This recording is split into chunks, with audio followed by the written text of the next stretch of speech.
Shalom, meus amigos, como é que vocês estão? Eu espero que você esteja bem, que a sua semana esteja sendo bem. Hoje eu estou aqui com uma palavra muito top para vocês. Deus tem falado comigo diversas vezes sobre isso. Então, pegue a sua Bíblia de papel, abra lá em Mateus 8, 23 ao 27, amém? Que diz assim: E entrando ele no barco, seus discípulos o seguiram. Eis que surgia uma grande tempestade no mar, de modo que o barco foi coberto com as ondas. Ele, porém, dormia. E vindo até ele, os seus discípulos acordaram-no dizendo: Senhor, salva-nos, estamos perecendo. E ele lhes disse: Por que temeis, ó gente de pouca fé? Então, levantando-se, repreendeu os ventos e o mar, e fez grande bonança. Mas os homens se maravilharam, dizendo: Que espécie de homem é este, que até os ventos e o mar lhes obedecem? O que me pegou nessa palavra foi, mesmo em meio à tempestade, Jesus ele conseguiu dormir. Mas por que Jesus conseguiu dormir mesmo em meio à tempestade? Sabe? Em meio a todas as passagens, o que nós possamos entender é que Jesus ele entendia a identidade. Jesus ele era tão íntimo do Pai que ele jogou todos os medos, todas as suas frustrações ao Pai. Ou seja, ele sabia que aquele momento não era a hora dele. Cristo conseguia descansar porque ele sabia quem estava com ele. E os discípulos, mesmo em meio naquele barco, mesmo a tempestades vindo, ele não conseguia descansar, porque mesmo ele sabendo que Cristo possa fazer com que aquilo tudo se resolva, porque eu já vou explicar isso, mas eles, mesmo tendo a presença de Cristo naquele barco, mesmo sabendo que Jesus estava no barco, eles não conseguiram descansar, mas eles não tiveram fé o suficiente para passar por aquilo ali com alegria. Abra lá em Tiago 1, do 2 ao 4, que vai dizer: Meus irmãos, considero tudo isso com alegria quando caírem em diversas tentações. Outras versões vai dizer quando passarem por diversas provações. Aqui Paulo está nos dizendo totalmente ao contrário. Se nós estamos passando por provações, por tentações, alegrei-vos. Mas por que nos alegrar nas tentações? Tentações, deserto são algo ruim, não é mesmo? Você pode até dizer, deserto, tentações, provações são português tá bom, são algo ruim. Mas ele continua dizendo: sabendo disto, que a prova da vossa fé opera a paciência, que a paciência, no entanto, realiza sua obra perfeita, para que sejais perfeitos e completos, sem vos faltar coisas alguma. Que ele está dizendo que quando a nossa fé é provada, ela opera a paciência. Outras versões vão dizer perseverança. E a perseverança, no entanto, ela nos faz uma obra perfeita, para que nós possamos ser perfeitos e completos. Ou seja, a fé opera a paciência ou a perseverança. Pode-se dizer que é sinônimos, mas a fé ela opera a perseverança, e a perseverança nos opera uma obra perfeita que nos faz perfeitos e completos. Ou seja, quando nós passarmos por problemas, nós possamos descansar no Senhor. Como assim descansar no Senhor? Cristo, ele nos chama a vir todos aqueles que estão sobrecarregados e cansados, pois eu lhes darei descanso. É um chamado para nós descansar nele. Em outras palavras, ele vai dizer também que ele é o Senhor do sábado. O sábado, ele era um momento de descanso. E agora, como Cristo é o Senhor do sábado, nós não temos mais um dia de descanso, mas todo dia, na presença de Jesus, ele é o descanso em pessoa. Enfim, hoje Jesus nos chama a nos deleitarmos nele, mesmo em meio às ondas, mesmo em meio à tempestade. Jesus nos chama a nos deleitarmos na presença dele. Quantas vezes você hoje tem se deleitado na presença dele? Sabe, uma vez uma pessoa me disse: fique calmo, apenas descanse na presença. E eu fiquei assim, mano, como é que eu posso descansar em meio à tempestade, em meio a esse caos? Às vezes nós possamos fazer que nem esses discípulos, mesmo em meio à tempestade, em meio a um monte de coisa, nós, em vez de olharmos, nós estamos com Cristo e ele está dormindo, então está tudo tranquilo. Nós olhamos para aquelas ondas e falamos: Jesus, olha, a minha vida está um caos, olha essas ondas, e você está descansando. Mas Cristo nos chama: descanse em mim, pois eu estou tranquilo. Se ele está tranquilo, então nós possamos ficar tranquilos. Tudo opera para o bem daqueles que estão em Cristo. Não, essa palavra não quer dizer que nós teremos paz ou que nós seremos para sempre felizes, pois aqui nesse mundo nós nunca seremos felizes para sempre, pois a felicidade vai vir na eternidade. O que Cristo quer dizer é: descanse em mim, procure descanso em mim, descanse naquele que é o Senhor do sábado, aquele que é o Senhor do descanso. sabe?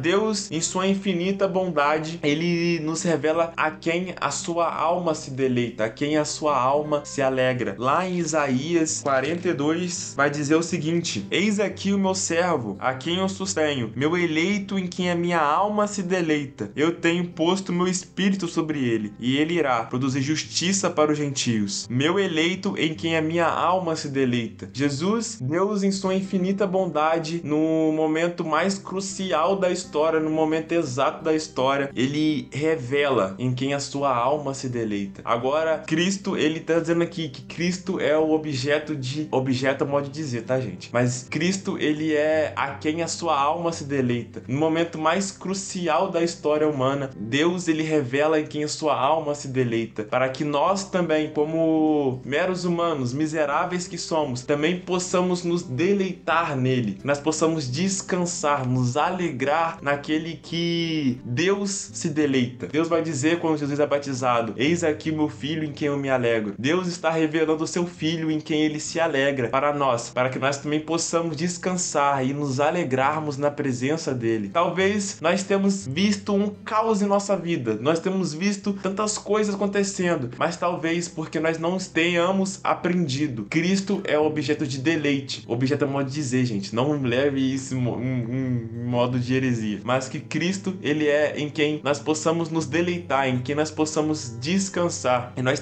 temos que aprender isso, pois se a nossa vida está um caos, nós sabemos em quem nós possamos encontrar descanso. Cristo é o Senhor do sábado. Às vezes, tudo que aos nossos olhos parece ser ruim, como aqueles discípulos que estavam no barco, aos olhos deles tudo estava encoberto, mas Jesus estava dormindo. Às vezes, o que tudo parece ser ruim aos nossos olhos, talvez, milagrosamente, possa ser algo bom para Cristo. Já parou para pensar nisso? Talvez ele faça uma limonada com seu limão.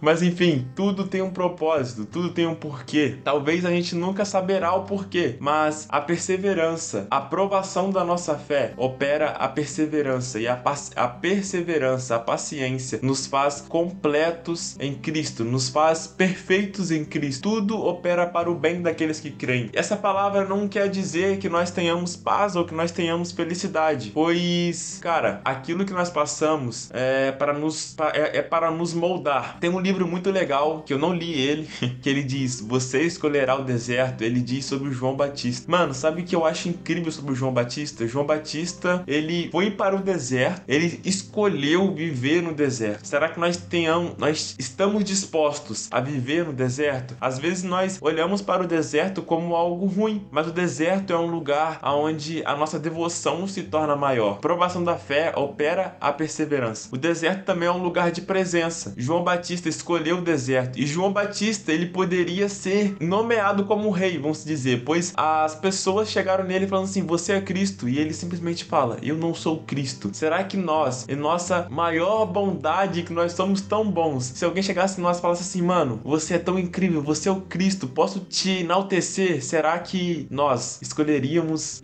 falar: eu sou Cristo, eu quero ser enaltecido? E João Batista não. João Batista escolheu o deserto, e ele escolheu preparar o caminho para Cristo. Ele escolheu descansar em Cristo e apontar a Cristo. Será que talvez, mesmo em meio ao nosso maior tempestade, a nossa maior caos, será que mesmo em meio a tudo isso nós temos apontado Cristo? O objetivo nosso aqui na Terra é nos relacionarmos com Deus, mas além de nos relacionarmos, é apontar a luz. 1 Pedro vai dizer que aqueles que chamou para a maravilhosa fé, para que nós operamos e testemunhamos da fé de Cristo. Acho que eu falei errado, mas enfim, ele diz que nós que fomos chamados para a luz, para que nós possamos testemunhar a luz, nós possamos testemunhar de Cristo. Ou seja, temos duas coisas. A nossa maior missão é nos deleitarmos na presença, nos deleitarmos em Cristo, é amar Cristo com tudo, amar Deus com tudo que nós temos. E a nossa segunda missão é que nós possamos testemunhar, é que o Espírito Santo possa nos usar para levar pessoas. Talvez, qual foi a última pessoa que você talvez tenha falado de Cristo? Qual foi a última pessoa pessoa, você talvez tenha testemunhado do amor de Cristo que aconteceu em você. As pessoas dizem: eis que estarei convosco até o final de todos os tempos. Cristo, antes dele dizer que estaria com os discípulos até o final dos tempos, ele diz: testemunhai de mim a toda criatura. Ou seja, é um mandamento. Nós não estamos cumprindo os primeiros mandamentos. Testemunhar a todas as criaturas, como é que nós queremos? Eis que estou convosco até os finais dos tempos. Mano, que você possa descansar em Cristo. O deleite de Deus que foi revelado a nós há mais de 2000 anos atrás, que está vivo, está ressurreto, está até hoje, ele habita em nós, possa te encontrar e que você possa se deleitar na presença. Como você pode se deleitar na presença, sabe? Fecha sua porta, entra no seu quarto, entra no banheiro e simplesmente convide-o. Simplesmente convide-o. Não tem como eu falar: mano, você tem que fazer isso, tem que fazer aquilo. Não. Se deleite na presença.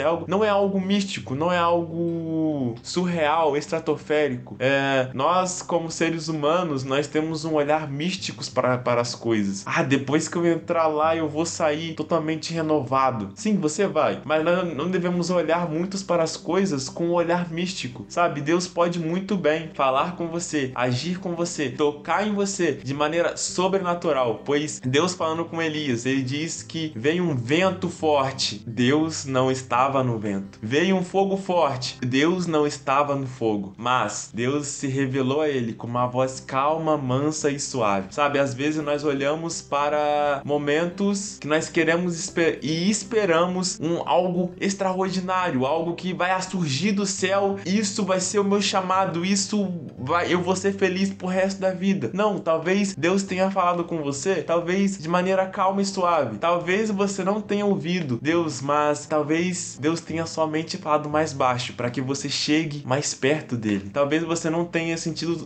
o toque dele, mas que você talvez não tenha preparado o coração para ele. Talvez você deva simplesmente observar os mínimos detalhes. Sente no seu canto, faça uma oração, peça para descansar, peça para que ele ensine como eu posso descansar em você, como eu posso deleitar, assim como Deus se deleita em você. Eu também quero me deleitar, eu quero me alegrar em você. Cristo é o alvo de deleite de Deus e Deus revelou Cristo a nós para que nós possamos descansar e nos deleitar nele. E é isso. Espero que você tenha se impactado. Eu não sei, eu acho que eu falei um pouco de abobrinha, fomentei muito conteúdo. Não era pra me falar tanto, era pra ser um vídeo pequeno, mas amém. Fique com Deus, uma ótima semana. Não sei se esse vídeo vai sair, eu simplesmente só gravei e nem fiz o roteiro. Mas fique com Deus, um ótimo dia e que você possa aprender a se deleitar nele. Amém?